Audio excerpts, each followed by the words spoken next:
Então, hoje nós temos uma palestra especial, um convidado especial. Eu vou apresentar ele rapidamente para vocês e aí a gente já libera para o doutor entrar.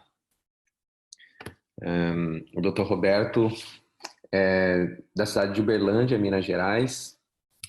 Ele é especialista em cardiologia pela Sociedade Brasileira de Cardiologia, é doutor em ciências pela USP São Paulo, certificado em pesquisa clínica pelo PPCR em Harvard e membro do Conselho Executivo da Fundação Adib Jatene. E ele vai falar para nós hoje um pouco sobre biologia da crença em tempos de coronavírus, né?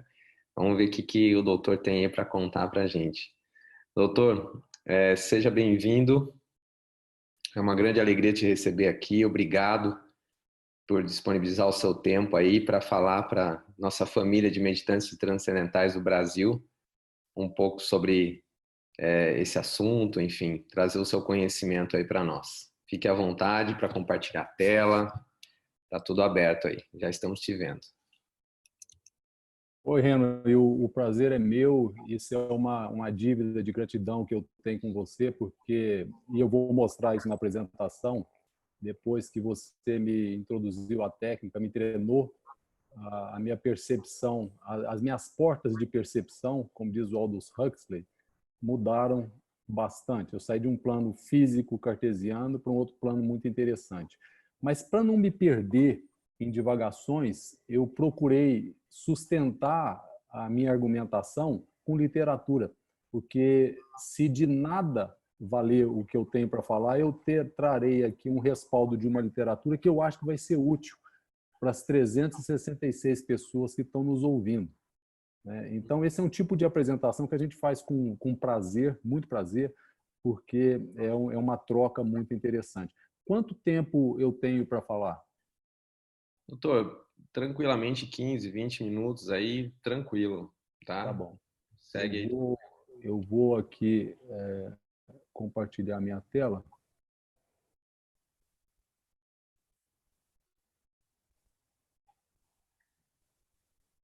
E vou ligar meu cronômetro aqui. Mais ou menos, tá? Fica à vontade, eu só estou te dando um parâmetro aí, mas Tá. fica tranquilo. Não, claro. Vamos seguir a risca. Eu vou... Você está vendo a minha tela? Estamos vendo sua tela sim, certinho. Ok. Eu começo com Bernard Shaw, porque ele seguramente era um indivíduo que meditava. Porque é dos raros que ele ganhou Nobel e Oscar. Então, a diversidade da sua produção, da sua inquietação, expressa exatamente essa frase, que alguns homens veem as coisas como são e perguntam por quê. Eu sonho com as coisas que nunca existiram e pergunto por que não. Então, quem medita, esse público que está nos ouvindo, entende muito bem o que é isso. Eu sonho com as coisas que nunca existiram. O que é o campo mórfico? O que é visitar outro campo do consciente coletivo? Visitar o campo do consciente coletivo produz essas obras que a história da humanidade nos brinda. Então, esse tipo de homem, Bernard Shaw, ele não é um homem cartesiano, ele não é um homem cerebral, ele é um homem mental, porque é um exemplo que eu trago aqui que permeia a ciência, a arte, e é muito raro que um cartesiano ganhe um Nobel e ganhe um Oscar. Caminhando, logo que eu comecei a meditação, eu me encantei pelo Fridtjof Capra, quando li a obra e recomendo fortemente, a maioria dos que estão nos assistindo já deve conhecer essa literatura, O Tal da Física. O Tal da Física correlaciona a sabedoria milenar asiática com os mais profundos avanços da física quântica. E essa correlação, essa obra, ela é riquíssima e ela é inspiração para a gente entender os potenciais que nós temos de desenvolvimento. Agora, o Capra, vocês vão entender um pouco da história dele também visitando essa obra muito interessante. Como os hippies salvaram a física. É uma obra profunda que mistura expansão da consciência, o uso de psicodélicos naturais e as inquietações da física quântica e dos conceitos de sincronicidade. E ele é parte do grupo da história dessa obra. E discutir como que os hippies salvaram a física quântica parece um título meio etéreo, mas ele é riquíssimo, riquíssimo, porque ele continua essa proposta do Capra. Aliás, o Capra escreveu essa obra, e essa foi uma obra de redenção, porque ele estava numa fase da vida com dificuldade para comer, dificuldade para se sustentar. E quando ele escreveu o tal da física, ele conseguiu um pouco de notoriedade, isso foi um best-seller, e ele conseguiu aí sim, minimamente se sustentar nesse plano cartesiano. E caminhando isso do campo a sabedoria milenar e o conhecimento mais atual da física quântica, essa é outra obra muito interessante do Malcolm Gladwell, Outliers. Nessa obra, ele estudou os fora de série. E ele viu o que os fora de série tinham de comum. Ele analisa fora de série que deram certo, como Steve Jobs, como Bill Gates, e seus contemporâneos de altíssimo QI que deram errado. E ele fala sobre a teoria das 10.000 horas, mas fundamentalmente vocês vão ver nessa obra que ele toca alguns pontos muito interessantes, que as sociedades mais evoluídas são as que não têm hierarquia e que parece que há uma certa sincronicidade, cronologia e geografia dos grandes sucessos, especialmente o Vale do Silício. Então, quando a gente analisa o Vale do Silício, no norte da Califórnia, ali há algo mais do que areia. E esse algo mais tem uma literatura vasta que pode explicar a contemporaneidade. Se vocês analisarem a contemporaneidade desses gênios que nasceram ali na década de 50, 51, quem nasceu em 52 já não entra nesse circuito. Já é uma inquietação, e mais na frente eu vou voltar com o Gladwell com uma outra obra que também remete a essa expansão da consciência. Vejam, daqui eu volto então da modernidade do Gladwell, que falou do Vale do Silício, e eu volto a Leonardo da Vinci.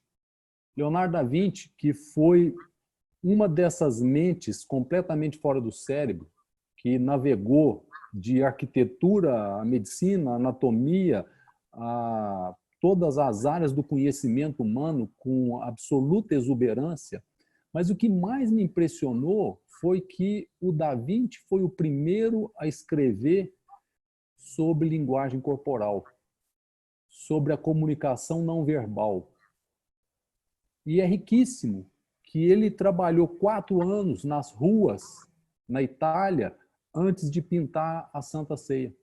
E a Santa Ceia é a maior obra de linguagem corporal. Através da linguagem corporal, vocês conseguem saber quem é Judas. Porque quando Jesus disse que seria traído, a linguagem corporal de Judas, de culpa, já se apresenta na tela. E antes de pintar, há uma literatura riquíssima disso. Leonardo da Vinci já mergulhava esses campos da linguagem não verbal, do subconsciente, e trouxe sob forma de arte. Então, a gente eu volto um pouquinho no Chopra para mostrar que na cultura milenar a gente já tinha expressão de um conhecimento que depois ele passou a ser entendido na física quântica. Eu vou mostrar para vocês como. Essa aqui é uma obra contemporânea, recente, que traz algumas regrinhas para empoderar as pessoas através de linguagem corporal. Então, aqui tem muita ciência, e esse autor explica para empresários como se portar diante de uma reunião de negócio. Ele mostra que se você vai a uma reunião de negócio e o seu interlocutor te entrevista ou te apresenta uma mesa redonda, ele está altamente propenso a conduzir e fechar um negócio.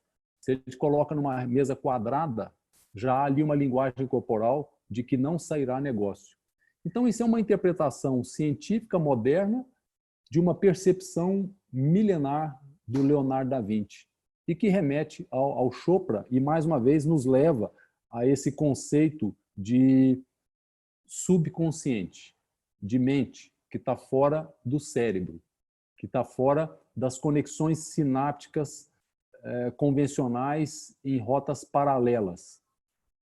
Volto no Gladwell, o mesmo que escreveu Outliers, vem e traz essa obra impressionante, que é Blink. Blink é um piscar de olhos. E ele começa esse livro contando a experiência de um curador de um museu que comprou uma estátua caríssima, acreditando que fosse verdadeira. Ele pediu vários experts, mais de 15 experts, analisar essa estátua por um período de meses, estudaram detalhadamente, e ele pagou muito caro para que esses experts atestassem a veracidade da estátua. E com isso ele comprou a estátua. No primeiro dia de exposição, uma senhorinha de cabelo branco chega em segundos, vê a estátua e fala: nossa, como é bonito, pena ser falsa. E o curador falou: mas como? Como que eu contratei os melhores experts da Europa e você vem me dizer que ela é falsa? Como que você sabe? Eu falei: não sei. Eu sei que é. E esse Blink, ele descreve perfeitamente que é uma parte do nosso cérebro que capta rapidamente, não processa nas conexões inteligíveis. Ela está no outro campo da cognição. Então, é um indivíduo moderno que está remetendo ao Chopra e que está remetendo ao Da Vinci e traz uma literatura altamente recomendada, contemporânea, sobre o poder de pensar sem pensar. Nesse contexto, esse é um outro best-seller americano, um best-seller que é o efeito silo. E ele mostra como que as empresas elas estão perdendo espaço por trabalhar no silo. O cidadão é especialista naquilo, ele não sai do silo para conversar com a interface do conhecimento. Eu sou médico e é muito comum um médico chegar dentro de um ambiente, uma discussão, e falar: eu não discuto isso porque eu sou médico. Eu não falo de gestão porque eu sou médico. Eu não quero saber dessa área da obstetrícia porque eu sou cardiologista. Então, essa é uma obra que fala que nós temos que sair do silo. E nós temos que sair do silo o mais possível e com a maior diversidade de conhecimento possível e com a maior diversidade de subconsciente possível. Também é uma literatura fantástica que nos traz um conhecimento moderno do que já fazia Leonardo da Vinci, porque o Leonardo da Vinci nunca esteve no silo. Quem foi Leonardo da Vinci? Ele era pintor, ele era escultor, ele era arquiteto, ele era anatomista, ele era físico, ele projetava aviões. Quem era Leonardo da Vinci? Era um indivíduo totalmente fora do silo. E sair do silo, eu trago aqui uma outra obra altamente recomendável que está nessa esfera da consciência. Um prêmio Nobel de Economia sendo psicólogo. E essa obra, Thinking Fast and Slow, é uma obra altamente recomendável, que continua aquela literatura do Gladwell, e ela mostra como que o nosso cérebro ele se comporta com um cérebro rápido e um cérebro lento. Nós temos mecanismos reflexos que fazem mais de 85% das nossas respostas. Mas o cérebro lento, o que nós temos que ativar é aquele cérebro que não é automático, é o cérebro que nos traz melhores respostas e talvez vai nos trazer mais felicidade que esse cérebro automático, de reações aprendidas e condicionadas. Então, é uma obra que sai da caixa, porque é um psicólogo que é Nobel em economia. Agora, eu tive o prazer, o privilégio de almoçar com o Steven Kotler. Conheci pessoalmente, fui apresentado por um amigo nosso comum, Renan, e conversando com Kotler, ele escreveu essa obra de arte que eu recomendo a todos, Stealing Fire. Stealing Fire, ele traz um conceito de flow. Flow é um estado da mente que nós atingimos com 20 ou 20 e poucos gatilhos. Entre os gatilhos, a meditação, a dieta, exercício físico. Há vários gatilhos para que a gente atinja o estado de flow, que é um estado de consciência elevada. Nessa literatura, ele também fala de psicodélicos naturais e de ferramentas que Google, Forças Armadas Americanas, Amazon, Tesla implementam para os seus executivos. Há um encontro na Califórnia chamado Burning Man, em que as pessoas vão para lá para um congraçamento e uma troca de expansões de consciência. É uma literatura fantástica que segue o mesmo fluxo e eu não teria tido acesso a essa literatura se não tivesse começado a meditação introduzida por você. O Aldous Huxley foi Nobel de Literatura. Nós conhecemos o Aldous Huxley pelo Admirável Mundo Novo, e é uma obra que me parece que foi em 1930, depois ele revisitou em 1950 e é muito atual. Porque nesse momento ele falava sobre a produção humana de acordo com a necessidade. Agora, quando ele escreveu As Portas da Percepção, ele escreveu sob influência de psicodélicos, a dimetiltriptamina. E ele mostra nas Portas da Percepção, por isso que foi quem foi, por isso que foi Nobel de Literatura, por isso que foi um dos maiores nomes da literatura mundial de todos os tempos. Ele escreveu por muito tempo sob influência de expansão da consciência, visitando outros níveis de consciência. É uma literatura extremamente recomendada de um cara fora de série.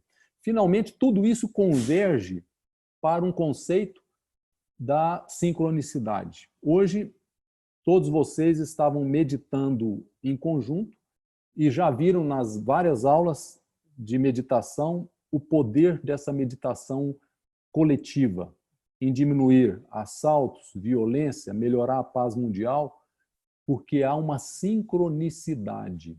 Essa é uma obra interessante, mas que esse termo sincronicidade foi criado por uma associação totalmente improvável. O pai da física quântica, Wolfgang Pauli, quando estava desenvolvendo o seu conceito de neutrino, e o neutrino é uma das menores partículas do átomo, o Pauli, desenvolvendo o conceito de que onda e matéria eram conversíveis, e através desse conceito, ele conseguiria, então, provar a inter-relação de onda e matéria. E essa inter-relação, através do neutrino, foi a tese da sua vida. E é a tese que traz o substrato do arquétipo de subconsciente coletivo. O Pauli ficou deprimido porque não conseguia provar a matéria e foi consultar um psiquiatra na Suíça. Foi consultar Gustav Jung. E ao consultar Gustav Jung e contar para ele o motivo da sua depressão, o motivo da depressão do Pauli era o substrato de estudo do Jung sobre o arquétipo de subconsciente coletivo. Para mim, uma das maiores obras da humanidade, o livro vermelho do Jung, que eu recomendo a todos. Aí os dois, trocando mais de 200 cartas, há um livro sobre essas cartas, eu consegui num sebo, recomendo para todos. Eles criaram um termo de sincronicidade, e o Pauli deu substrato físico, quântico, para o arquétipo de subconsciente coletivo, que é a obra clássica do Jung. E através desse arquétipo, ele expandiu para o tarô de Jung, e vocês vão encontrar ali uma série de referências absolutamente sólidas sobre os efeitos que nós observamos na meditação do dia a dia. Caminhando assim, vejam só, quando eu sugeri o tema de biologia da crença na época do Covid, todos nós estamos vivendo isso, a humanidade nunca passou por uma situação como essa. E olhem que pérola. Gabriel Garcia Marques, Amor nos Tempos do Cólera. Olha o texto do Gabriel Garcia Marques. Eu raramente leio um texto no slide, mas nesse texto ele conversava com um menino num navio que estava preso devido à cólera, então ele estava em quarentena e não podia sair do navio. E o menino o questionava por que ficar no navio, como suportar a quarentena, a solidão, a monotonia, tudo que nós estamos vivendo hoje. E ele fala que o passo seguinte foi uma depuração de pensamentos pouco saudáveis e ter cada vez mais pensamentos elevados e nobres. Me impus ler ao menos uma página a cada dia de um argumento que não conhecia. Me impus fazer exercício sobre a ponte do barco. Um velho hindu me havia dito anos antes que o corpo se potencializava ao reter o alento. Me impus fazer profundas respirações completas a cada manhã. Creio que meus pulmões nunca haviam chegado a tamanha capacidade e força. A parte da tarde era a hora das orações, a hora de agradecer a uma entidade qualquer por não me haver dado como destino privações graves durante toda a minha vida. O hindu me havia aconselhado também a criar o hábito de imaginar a luz entrando em mim e me tornando mais forte. Podia funcionar também para as pessoas queridas que estavam distantes. E assim, vocês imaginam, um texto desse, no amor nos tempos do cólera, como que isso é contemporâneo, como que isso permeia tudo o que nós estamos fazendo. E eu estou terminando, como sou médico, e acho que essa é uma obra extremamente motivacional para os médicos, Médico de Homens e Almas, que é de Lucas, São Lucas. Eu tenho uma certa dificuldade de chamar de santo, mas Lucas seguramente era uma mente expandida. E com esse conceito de médico de homens e de almas, eu venho então para o tema que sugeri a vocês, biologia da crença. E aí eu saio de Lucas e chego num pesquisador americano atual. Esse pesquisador, o Bruce Lipton, ele identificou receptores beta-adrenérgicos nos endotelios vasculares. Então, é um indivíduo altamente tecnológico, moderno, na ciência atual. E ele descreveu, essa é uma obra altamente recomendada para vocês, a biologia da crença, ele descreveu que a crença produz neuropeptídeos que interferem em linfócitos e muda a defesa celular. É uma obra riquíssima, científica, baseada em evidência. Nós vemos que esse vírus, e me permitam dizer, esse vírus chinês, ele promove uma reação inflamatória. Essa reação inflamatória, ela é mediada por citocinas. E a gravidade da reação não é devido à ação direta do vírus, mas muito mais às citocinas e à reação inflamatória global. Então, a biologia da crença, ela pode trazer um substrato muito interessante, e talvez a gente consiga trazer alguma evidência disso, de que a produção de neuropeptídeo cerebral induzido pela crença pode modificar a resposta celular e pode trazer um comportamento melhor diante dessa catástrofe imunológica que é a reação ao Covid. Finalmente, como eu falei do tal da física, que é a correlação da sabedoria milenar com o mais avançado conceito de física quântica, essa é uma obra imperdível, Singularity is Near. Esse autor, o Ray Kurzweil, ele mostra o crescimento exponencial do conhecimento a partir da duplicação da capacidade computacional a cada 18 meses. Dessa maneira, ele mostra que, por volta de 2040, um computador de $1.000 vai processar mais que todos os cérebros humanos, 7 bilhões de cérebros humanos. E agora, o ano passado, em setembro, foi publicado na Nature o primeiro processamento quântico, e que um computador quântico processou em 200 segundos o que um computador normal leva 10 anos. O Singularity diz que o biológico será digital. Então, a ponta do encontro dessa capacidade computacional, ela vai remeter o biológico ao digital e os dois serão sobrepostos. Nós não teremos diferença das duas coisas. Talvez esse vai ser o ponto de encontro do tal da física.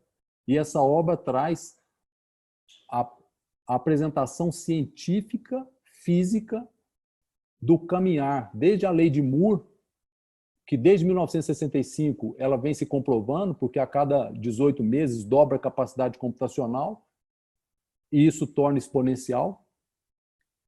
Nós podemos, então, com esse avanço da física, esse avanço do conhecimento da capacidade computacional, essa é uma obra de um oncologista que é físico do MIT, sugerindo o fim da doença. O fim da doença porque os israelenses já estão falando em vacina oral.